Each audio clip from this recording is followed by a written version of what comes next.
Hello and welcome to Crazy Making. I'm Simon Adam, host of Crazy Making. In this episode, I speak with Katinka Blackford Newman about her experience with being on psychiatric medications and the havoc they wreaked on her life, causing a black hole of misery, pain, and loss. She has subsequently come off the medications, regained control of her life, and fully recovered. Recovered from the medications, that is. Katinka is an award-winning documentary filmmaker, journalist, and author. She's inspired by extraordinary stories about ordinary people and is passionate about exposing miscarriages of justice. Trained at the BBC, Katinka has made films for all the UK terrestrial channels and in the US for Discovery, National Geographic, and Animal Planet. She has directed full drama documentary shoots in challenging environments such as Peruvian prisons and jungles in the Philippines.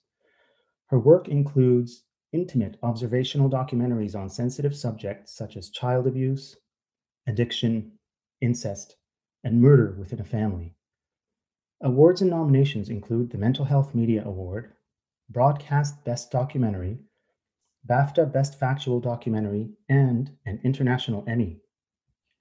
She is the author of a best-selling book, The Pill That Steals Lives, exposing the link between antidepressants and mass killings. The book is published by John Blake Publishers. She also runs the website antidepressantrisks.org.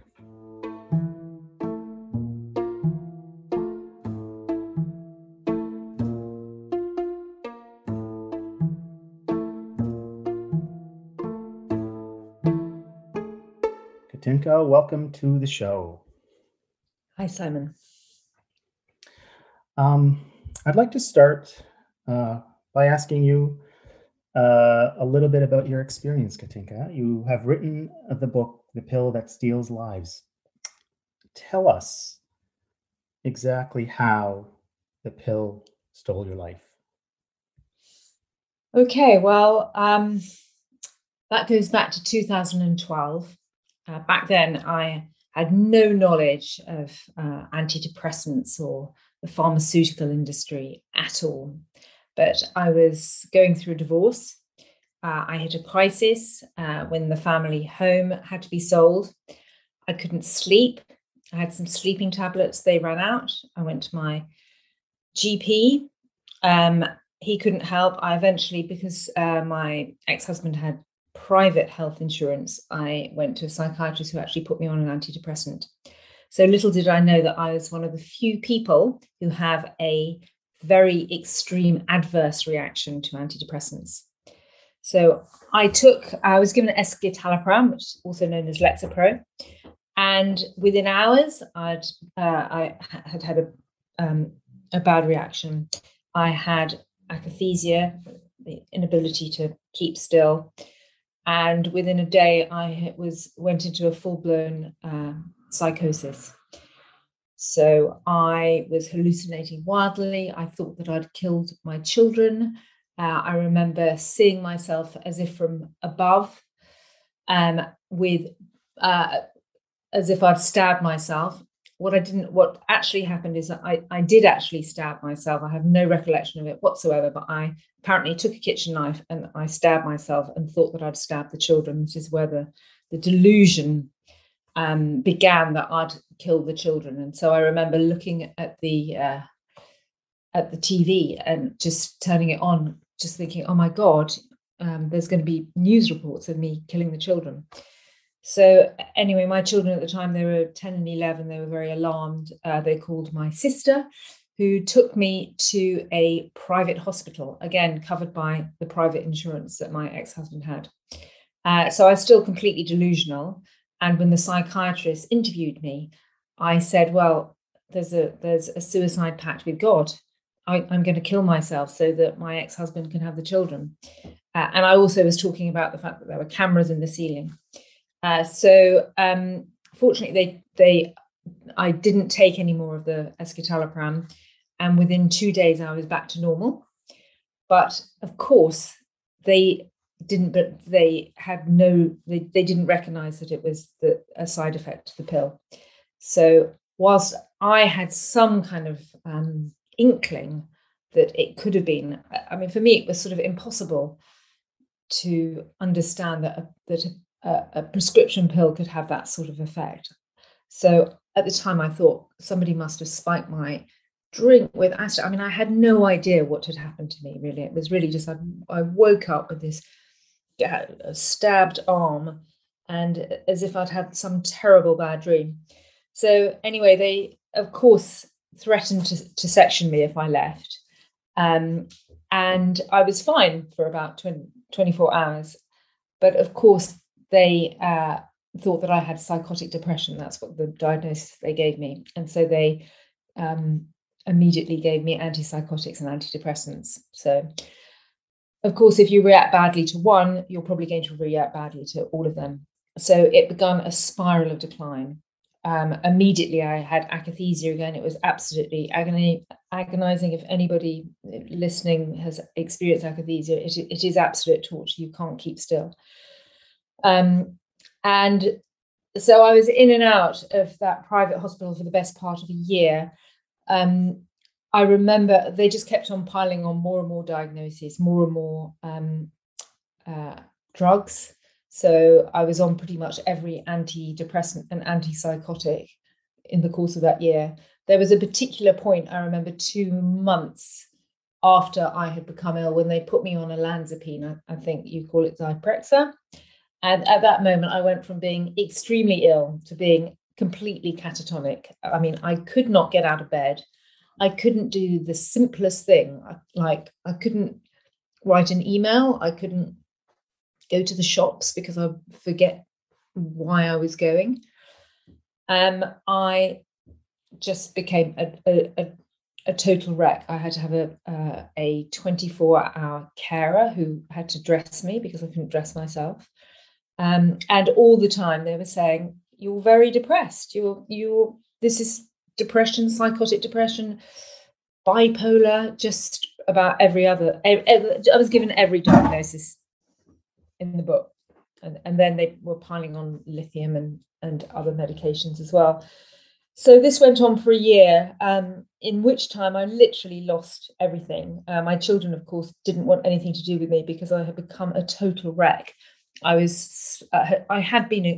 always been into fitness, but I started chain smoking to try and, because I was trying to self-medicate against the pills, and I started drinking too, which I'd never done before. But when I say chain smoking, I was smoking 70 or 80 cigarettes a day because wow. I'm desperately trying to feel normal. I was trying to get rid of the side effects of the drugs, I guess. And drinking is something that I never used to do, but I couldn't get sleep. I was just waking up at 3 a.m, going to the supermarket, buying a bottle of vodka. I mean, I was just unrecognizable from the career woman that I had been just a few months before. So eventually I went back to, I was so ill. I went back to the private hospital for the last time, and it was exactly a year since I had had that first incident. And they suddenly said, I was there for one night. I was on suicide watch because I was so ill. Again, I was almost psychotic again. The notes described that I was taking my clothes off and that I wasn't making sense. And by then I was on 8 different drugs. And then the doctor comes in and he said, "I'm terribly sorry, you've got to go home. Your private insurance has run out." So that was it. They sent me off into the community, and that was the luckiest thing that could have happened to me. To cut a long story short, I ended up in a NHS hospital, in a state hospital, and they sectioned me, and for some bizarre reason, they just decided to cold turkey me off all 8 drugs. I don't know the reason. I think they said at the time they wanted to start from scratch. So I went into absolute agonizing withdrawal for 4 weeks. I was at times I was writhing around on the floor in agony because of the withdrawal from those drugs. Wow. Which of course they didn't recognize. They just thought that I was being difficult. And so then I'll never forget. It was just one day I just literally just woke up and I was okay in the state mental hospital. I remember looking in the mirror and just thinking, my God, who is this person? I had scratch marks all over me because I'd torn my skin apart. I put on 4 stone. And I just had this kind of, and I was like, oh my, what the hell? It was like waking up from a bad dream. I was like, my God, a year ago, I was normal. What has happened in the last year? I'd lost my children to my ex-husband. I hadn't worked, and I hadn't been able to do a single thing for an entire year. I hadn't read a book. I hadn't been able to watch a film. I hadn't been able to do the simplest thing. And I was sort of shocked that I Googled antidepressant side effects, and all of this stuff came up, and then somebody's name came up, and it was somebody who is to have a profound influence on my life, and that is Professor David Healy, who's one of the world's leading experts on antidepressants. Mm-hmm. And I contacted him and I said, look, this has happened to me. Is it possible that the drugs could have caused all of this? And I'll never forget his answer, which was, he said, you don't know how lucky you are. You're lucky that you didn't kill yourself or your children. That's what could so easily have happened when somebody has an adverse reaction as bad as yours to these drugs. And at the time, I just had to get myself back on my feet and out of the mental hospital. Obviously, I was terrified that they would put me on more drugs, because by then I was convinced that this was the problem. So I had to get myself back on my feet. I had to get the children back. I had to get all sorts of things, and my career back, so on and so forth. But of course, this stayed with me, this idea that that the drugs could cause this. And so I made a promise then that I would do everything that I could to bring that to the world's attention.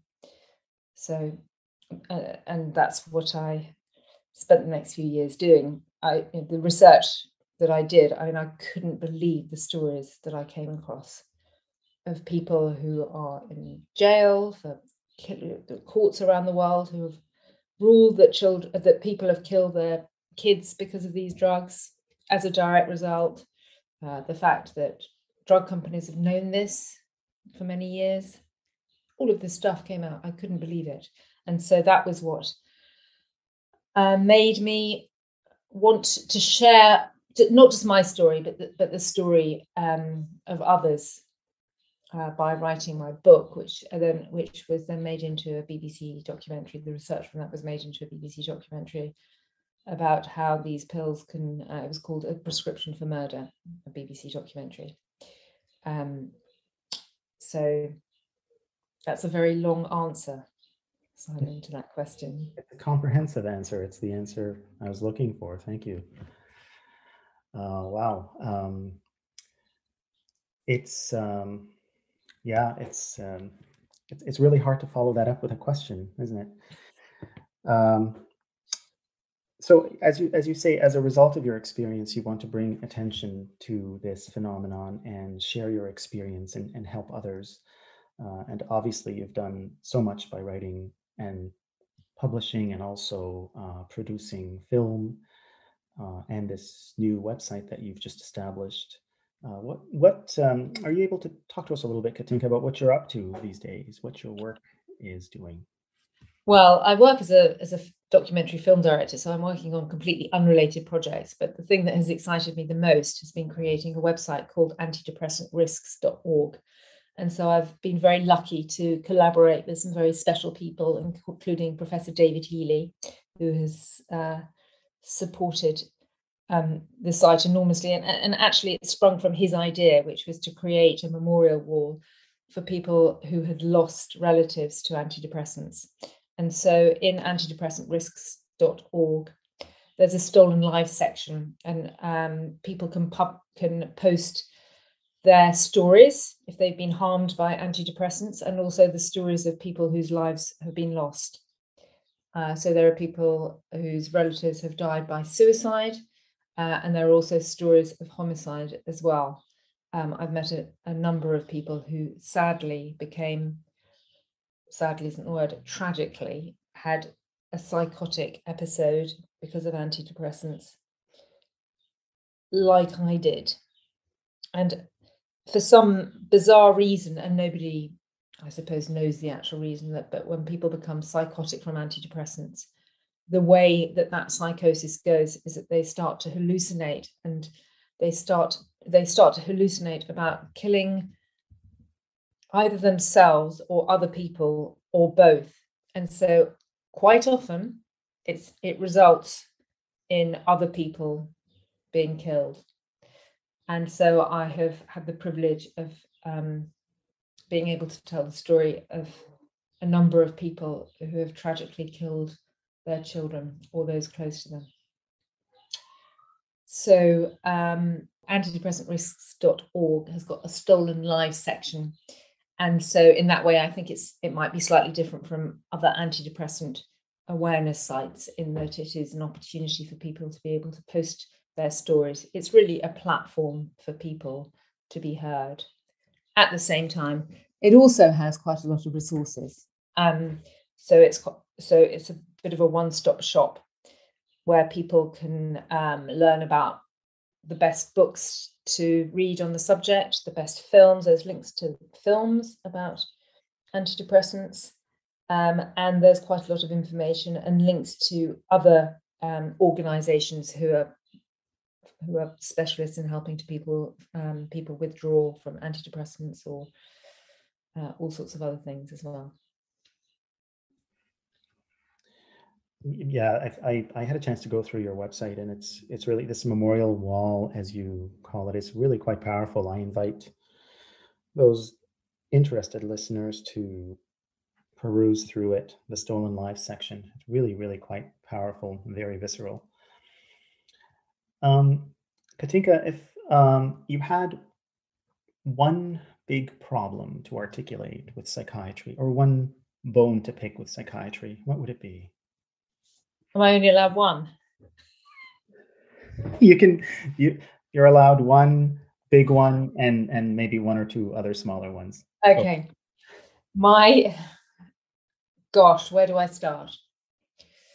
I think my issue with psychiatry is its love affair with diagnoses, that normal experience, that discomfort has become a disease that can be medicated.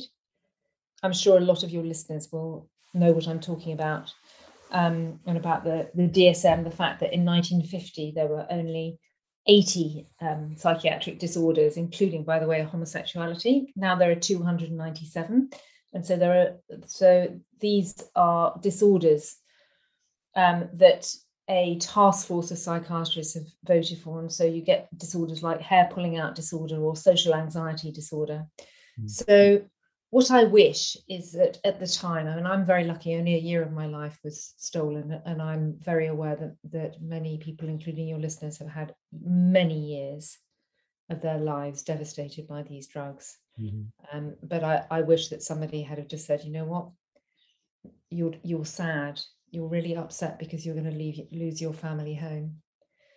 And that would have saved me a year of agony. And of losing my kids for a year, and it would save a lot of other people, far more heartache. There are a lot of people on my site, and a lot of people, I mean, of course, having a severe adverse reaction to antidepressants, that happens to 1 in 100, but the far more prevalent issue are people who start out well on antidepressants, so it gives them a temporary mood boost, or it relieves their anxiety, and I'm not going to argue that it will help a number of people, but the long-term consequences can be absolutely disastrous. And the research is now coming out that an enormous number of people, more than 50% of people who are on them, are suffering severe side effects. My other issue with psychiatrists is that they don't seem to recognize side effects. So, for example, I was in a top London hospital. I had very obvious akathisia. So I was continually restless. I couldn't sleep. I literally couldn't sit still. I had motor movements continually. Not a single psychiatrist, doctor, nurse recognized that was the issue. So I just wish that there was greater awareness of the side effects, and that and that there were alternatives to medication, or at least that people will be given the facts so that people can make an informed decision as to whether they want to take antidepressants. Because I'm sure that if people knew of the misery that they can cause, that there might be a short-term benefit, but that the long-term consequences can be really, really devastating. If they knew that, then at least they could make an informed choice. Well said. Thank you. And I do remember reading about most of that in your book, The Pill That Steals Lives. Katinka, my last question for you is, if you were to be having a conversation with what I call the everyday person, who might be going through the same or similar crisis that you went through, what would you tell them? What advice would you have for them? Well, firstly, I'm very, very sympathetic to people going through challenging experiences. And for so many people, the last year with the pandemic has just stretched everybody beyond their resources. Mm-hmm. What I would say is that there is no such thing as a free lunch, unfortunately. I wish that there was a magic pill that could help us all, but I don't think there is yet. And I would say that feelings are information, and even negative feelings are ones that we need to listen to. And that however difficult a situation is, if you listen to your feelings, then you can develop some sort of strategy to help you. And that might be reaching out to another person, it might be getting therapy, it might be doing something physical like exercise, which has huge benefits. But it's very tough, but it's also part of being human, that these feelings that we have are about being human beings, and that we really need to reach out to other human beings and share our experience, because that's really the most helpful thing that we can do. I like the way you phrase that. Feelings are information. It's really it's an interesting way to make feelings a cognitive phenomenon, to draw them in as pieces of information that require some sort of management, particularly negative feelings, strategies, and that feelings are part of being human. I don't think you'll get an argument from me there. Yeah. I mean, I look at feelings as a call to action. So if I'm anxious, I'm like, okay, there's something that needs to be dealt with there. And there might not be a solution to the problem, but there is always some action that you can do rather than numb that feeling, whether it's just reaching out to a friend, whether it's going for a walk, whether it's getting therapy, whether it's doing the thing that you're anxious about and that you've been putting off. There's always a way forward. There's always something that you can do. And life is it's just not all about happiness. That life is about challenges. It's about being sad. It's about having difficulties. It's about learning how to overcome those difficulties. But unfortunately, I think as a culture, we have decided that we don't want to have discomfort somehow. Yeah. Yeah. Thank you for the important advice you offer us here, Katinka. I want to also thank you for appearing on the show and spending a really important and fun half an hour with me. Well, thank you, Simon. I've enjoyed it very much. Thanks again. Katinka Blackford Newman is an award-winning documentary filmmaker, journalist, and author.